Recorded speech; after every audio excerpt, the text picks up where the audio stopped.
وأما الغلام فكان أبواه مؤمنين فخشينا أن يرهقهما طغيانا وكفرا. أما غلامك مناڵەکە ككشتم دایک و باوکی ئینسانی ڕێک و پێک و چاک بوو. خەمی ئەوەمان بوو کە ئەمە گەورەتر ئەبێکوێتە سەر کوفر و بێدینی و ئیلحاد و دژایەتی دینەکە، خەفەتێکی زۆر بۆ دایک و باوکەکەی دروست دەکات. بۆیە ڕەحمەتە من ڕەبێت خوای گەورە ویسی لە ناوی باو بیفەوتێن. بۆیە ئەو کەسێک کە مناڵی نییە خەفەت زۆر نەخۆی لەوەی کە نەیداویتێ. تۆ چوزانی مناڵەکە دوای نابێ بە سەبەبی کوفر و یاخیبوونی خۆشت، ئڕهاق و ماندووبوونی خۆت و هاوار لە دەستی ناکەی. نەژڵی وەڵاگەر یەکێ بێ قەیناکە دوو بێ، جارێ یەکێک کە دایک و باوکەکە زەلالەتێتی داری واشێت دە کەسیشن و خوای گەورە ژوار ڕەحم پێ کردوون لە خزمەتی دایک و باوکیان هاتن. هەموو ئیمتیحان و ئیبتیلایە. ئەمەی بەوان داوە شتێکیکەی لێگرتوونەتەوە.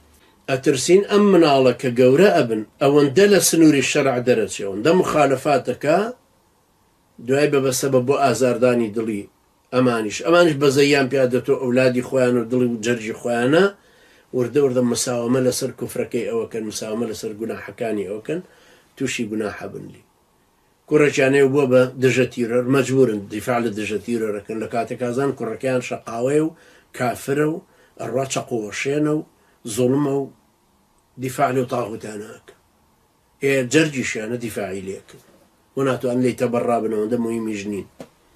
یەک کەسە ئەبێ بەمایی ئەو کوفرە بۆیان، لەبەر ئەو کەسەش کە خوای گەورە مناڵێکی ئەباتەوە و بزانە لە قازانجی خۆشتە، لە قازانجی مناڵەکەش وەگەر سەبریشی لەسەر بگری خوای گەورە ڕەحمت پێ بکە بۆ دەبێەوە زەخیرەی قیامەت.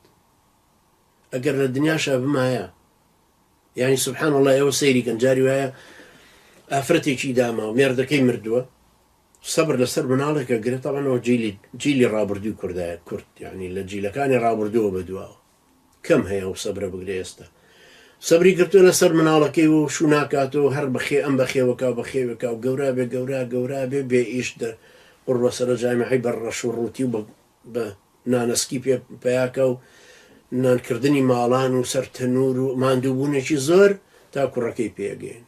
جامعی تەواو کردو ئەو تاغوتانش تەعینی ناکرد لە سەرمایەداری نوێ. وەختێکە زانی جەرجی دایکی سووتێنەوە دایە وەڵی ئەمە بڕۆم بە خارج، ڕۆڵەژیان بۆ چۆڕە من لە سێبەری تویا حەسێمە وەڵی دایە هەموو ڕەفیقەکانم ڕۆیشتن و ئێرەش بەڕاستی بیناسازی مستەقبەلی تیا ناکرێت. دایکیشی جەرجی بۆی ئاوەکە دڵی ئەسووتێ پێی، هێم کوڕە باە سەماڵی هەبێ من سەیری مناڵەکانی بکەم. لەسەر ئەم حاڵەتە معاناتەی خۆی ئەبێ ڕێگا بدا بەرەو کوێڕە بەرەو مەجهول. چۆنە ڕێڕۆڵە وڵا لەگەڵ ئەو ڕەفیقانەمان چینە تورکیا و لێوە بۆ ئێوەنان و لێوەنانە پەڕینەوە لێوە بۆ کاڵاس و لە کاڵاس و بۆ بەریتانی و ئەم هەموو ڕێگایان بەدەم خۆشۆزانە مووقیفی پاسە بۆ دایکی باسەکە. وەختێکە زانیا فەوتێ لە ڕێگە ئاخر چەند جگەری سووتاپی، چەند معاناتی چێشت پێی، کوڕەکەش چی دەرچوو. بۆی ئەمانە هەمووی ئیمتیحانن.